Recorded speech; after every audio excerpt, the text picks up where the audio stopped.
এটা রাজস্থানের এমন একটা গ্রাম যেটা প্রায় ৩০০ বছর ধরে ফাঁকা বা খালি পড়ে আছে। আর এটাও বলা হয় যে এটা নাকি এশিয়ার দ্বিতীয় ভুতুড়ে জায়গা। আশা করি আপনারা বুঝতে পারছেন যে আমরা কোন জায়গার কথা বলছি। হ্যাঁ, রাজস্থানের মোস্ট হন্টেড প্লেসের মধ্যে এটা হলো কুলধারা। কুহেলিতে আমাদের আজকের উপস্থাপনা রাজস্থানের কুলধারা। এর আগে আমরা রাজস্থানের আরো একটি ভুতুড়ে জায়গার ব্যাপারে আপনাদের সাথে শেয়ার করেছি, আর সেটি হলো ভানগড়। আপনারা চাইলে সেই ভিডিওটিও আমাদের চ্যানেলে দেখতে পারেন। তো বন্ধুরা, আমরা এবার একটু কুলধারার ব্যাপারে জেনে নিই। কুলধারা এমন একটা গ্রাম যেটা প্রায় ৩০০ বছর ধরে খালি পড়ে আছে। লোকেরা বলে যে এক রাতের মধ্যে প্রায় ৮৫টা গ্রাম খালি হয়ে গেছিল। এখনো সেই সব গ্রামের রাস্তা এবং গ্রামগুলি ফাঁকা, শুনশান। This is the story of the most haunted village in India, Kuldhara.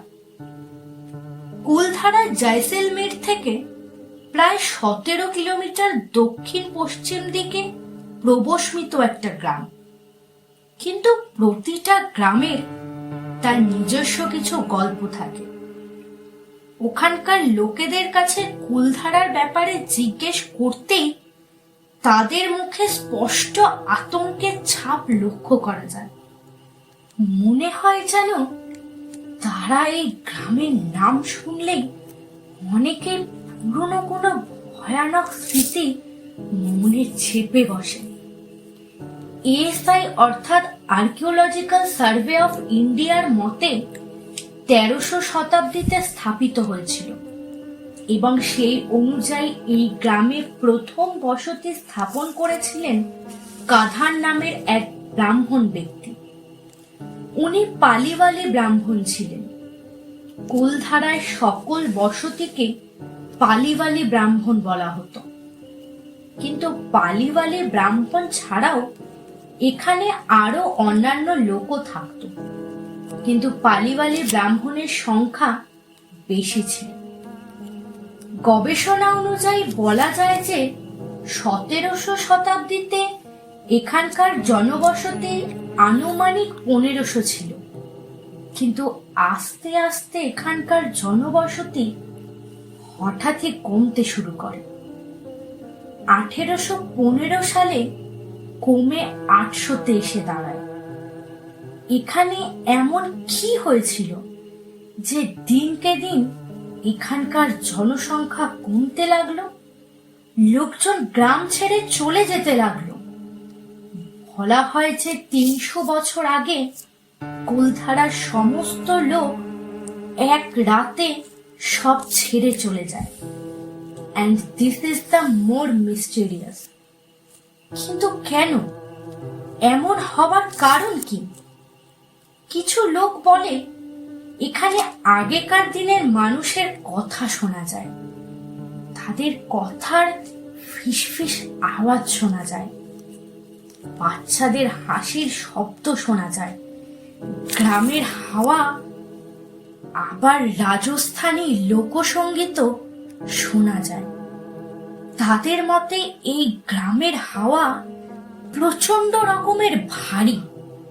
সেখানে গেলেই মনে হয় যে এখানে খুবই খারাপ কিছু হয়েছিল। তখনকার সময় রাজস্থানে বৃষ্টির খুবই সমস্যা ছিল, জলের খুবই অসুবিধা হতো। বৃষ্টির অভাবে পুকুর, কুয়ো সমস্ত শুকিয়ে যেত। জলের জন্য লোকজন হাপিত্তেশ করত। এই কারণে ওখানকার লোক নিজের ঘরবাড়ি ছেড়ে অন্য গ্রাম ও শহরে চলে যেতে থাকে। আবার কিছু লোক এমনও বলে যে সেই রাতে নাকি ভূমিকম্প হয়েছিল। সেই প্রচন্ড ভূমিকম্পে নাকি জমি ফেটে যেতে থাকে আর গ্রামের লোকেরা ভয় পেয়ে পালিয়ে যেতে থাকে। শোনা যায় যে সেই ভূমিকম্প এত ভয়ঙ্কর ছিল যে অনেক ঘর নাকি ভেঙে পড়ে, আর যেসব বাড়ি ভাঙেনি সেইগুলোতে চির ধরে যায়। আর সেই কারণেই তারা এত ভয় পেয়ে যায় যে নিজের প্রাণ বাঁচাতে সবাই সেখান থেকে চলে যাওয়াই সঠিক সিদ্ধান্ত বলে মনে করে। এই সবকিছুই হলো শোনা কথা, তখনকার লোকেদের বলা কথা। এই সব ঘটনার মধ্যে সব থেকে বেশি প্রচলিত সেটা হলো জয়সালমীরের স্টেট মিনিস্টার সালিম সিং এর কাহিনী। এর জন্যই এক রাতে পুরো গ্রাম খালি করে সবাই চলে গিয়েছিল। সালিম সিং একজন খুবই রাগী মানুষ ছিলেন। সে তার মর্জি অনুযায়ী কাজ করত, খুবই অত্যাচারীও ছিলেন। এইভাবে সে তার নিজের ক্ষমতা সবার মধ্যে বজায় রাখত। একদিন সালিম সিং কুলধারাতে তার সেপাইদের সাথে এসে কর সংগ্রহ করছিলেন, আর ঠিক সেই সময় তার নজর পড়ে গ্রাম প্রধানের মেয়ের দিকে। আর তখনই সে পুরো গ্রামের সামনে বলে যে সে তাকে বিয়ে করতে চায় এবং সে এখন থেকে তারই। এই কথা শুনে গ্রামের লোকজন ভয়ে ও আতঙ্কে স্তম্ভিত হয়ে যায় এবং কিছু লোক প্রতিবাদ করতে আসায় সালিম সিং তাদেরকে ভয় দেখায় যে তারা যদি বিয়ে না দেয় তাহলে সে কর দ্বিগুণ করে দেবে। গ্রামের লোকেরা জানতো যে সালিম সিং কতটা নিষ্ঠুর ও পাষণ্ড ব্যক্তি, সে করতে পারে না এমন কোনো কাজ নেই। তখন গ্রাম প্রধান ও অন্যান্য লোকেরা সিদ্ধান্ত নেয় যে তাদের মেয়ের সাথে সালিম সিং এর বিয়ে দেওয়া অসম্ভব, কিন্তু বিয়ে না হলে যদি বাকি মেয়েদের ওপর কুনজর পড়ে, সেই কথা ভেবেই তারা গ্রাম ছেড়ে চলে যাওয়ার সিদ্ধান্ত নেয়। এবং সেই রাতের মধ্যেই সমস্ত গ্রামের লোক সেই জায়গা ছেড়ে চলে যায়। এবং যাওয়ার সময় তারা ঘরের জিনিসপত্র, গবাদি পশু, এমনকি কুলধারা গ্রামের দেবতার মূর্তিও তাদের সঙ্গে নিয়ে যায়। এক কথায় সেই গ্রামে তাদের কোনো চিহ্ন তারা রেখে যায়নি। যাওয়ার সময় তারা এই গ্রামকে একটি শাপ দিয়ে যায়। তারা বলে যে এই গ্রামে আর কখনো কোনো লোক এসে বসতি করতে পারবে না, না কোনোদিন খাবার জন্য জল পর্যন্ত পাবে। এখানে কোনো মানুষ খুশিতে থাকতে পারবে না। তখনকার সময় দেওয়া এই শাপ এখনো বিদ্যমান। তাই তো এখনো কুলধারা সেই 300 বছর ধরে খালি হয়ে পড়ে আছে। ওখানকার আশেপাশের লোকজনের মতে এখনো কুলধারাতে বিভিন্ন রকমের ভৌতিক কার্যকলাপ হয়। সেই কারণে এখানে দিনের বেলা যেতে পারলেও রাতের বেলা প্রবেশ নিষেধ।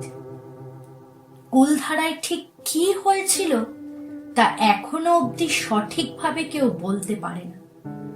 কুলধারা এখনো একটা রহস্য হিসাবেই থেকে গেছে।